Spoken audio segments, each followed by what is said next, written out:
అందరికీ నమస్కారం. ఈరోజు మన ఛానల్‌లో నేను సొరకాయతో కేసరి చేయడం ఎలా అనేది చూసేస్తున్నానండి. సో, దానికోసం నేను సొరకాయని కట్ చేసుకుంటున్నాను. అది పొడవుగా ఉంది కాబట్టి పీసెస్‌గా కట్ చేసుకుంటున్నాను. ఆ తర్వాత ఆ సొరకాయని తురుముకుంటున్నానండి. దాని లోపల ఉన్నటువంటిదంతా తీసి పక్కన పెట్టేస్తాను. ఆ గింజలు లోపల కొంచెం ఇది ఉంటది కదా! ఆ లోపల పొట్టంతా తీసేసి ఇలా నీట్‌గా సొరకాయని తురిమేసుకున్నాను. తురిమేసుకున్న తర్వాత ఒక ప్లేట్‌లో దాన్ని పక్కన పెట్టుకున్నాను. సో, ఇప్పుడు చూడండి తురిమేసిన తర్వాత మిగిలిన డస్ట్ అంతా నేను అలానే దాని మీద చూపిచ్చేస్తున్నాను. సో, ఇక్కడ మా వాళ్ళు తురిమేటప్పుడు దాన్ని చూడండి ఈ పక్కన ఎంతెంత పోసారో. సో, అలా చేసేస్తుంటారు ఇల్లు మొత్తాన్ని. ఓకే. తర్వాత నేనేం చేశానంటే ఒక స్టవ్ మీద పాన్ పెట్టుకొని దాంట్లో ఓన్లీ ఘీ మాత్రమే వేస్తున్నానండి. ఈ ఘీ మేము ఇంటి దగ్గర నుంచి తెచ్చుకున్న స్వచ్ఛమైన ఆవు పాల నుంచి వచ్చిన ఘీ అనమాట. సో, దీంట్లో మాకు జీడిపప్పు ఎక్కువ లేదు కాబట్టి నేను కొంచెం బాదం పప్పు అనేది కట్ చేసి వేశాను. సో, దాన్ని బాగా ఆయిల్‌లో బాయిల్ చేస్తున్నాను.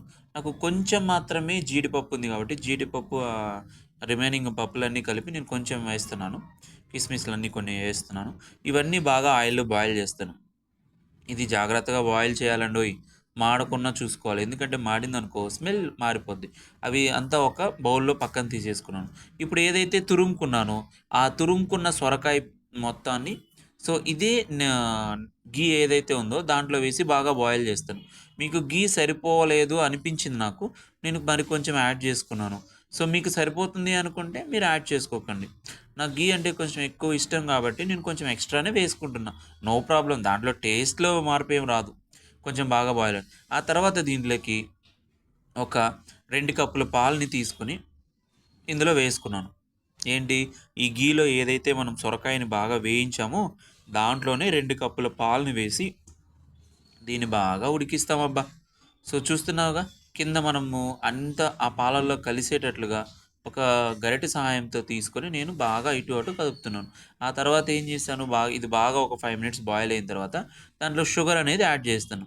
నేను ఒక కప్పు షుగరు మీకు ఇంకొంచెం ఎక్కువ స్వీట్ కావాలి అంటే మరో కప్పు కూడా యాడ్ చేసుకోవచ్చు. మీ క్వాంటిటీ మీరు ఏదైతే స్వీట్ ఎక్కువ తింటారో తక్కువ తింటే తక్కువ, ఎక్కువ తింటే ఎక్కువ వేసుకొని బాగా ఆ పాలల్లో ఆ చక్కెర, ఆ సొరకాయ ఇది మాకు బాగా కలిపేటట్లుగా, కరిగిపోయేటట్లుగా మనం బాగా గరిటె సాయంతో ఇటు అటు తిప్పుతాం. సో, నాకు చక్కెర కొంచెం తక్కువయిందనిపించింది. మరి కొంచెం యాడ్ చేసుకున్నాను. చూడండి ఉడుకుతూ ఉంటే ఆ పాలు ఎలా పైకొస్తున్నాయో తెల్లగా మీరు చూస్తున్నారుగా. సో, అలా వస్తూ ఉన్నాయి. సో, జాగ్రత్తగా ఒక 10 నిమిషాల పాటు నేనైతే ఇలా ఉడకబెట్టేసానండి బాగా. ఎందుకంటే, ఆ సొరకాయ పచ్చితనం పోయి బాగా బాయిల్ అవ్వాలి గదా! ఆ ఉద్దేశ్యంతో నేను కింద మాడకుండా ఉండాలి అనే ఉద్దేశ్యంతో బాగా నేను గరిటె సాయంతో ఇటు అటు తిప్పుతూ ఒక 10 నిమిషాల పాటు దాన్ని అలానే ఉడకబెట్టేసాం. ఇప్పుడు చూడండి ఎలా రెడీ అయిపోయిందో. సో, అలా రెడీ అయిన దాన్ని నేను ఒక బౌల్‌లో తీసుకున్నాను. సో, మనకు రెడీ అయిపోయింది కేసరి బాత్.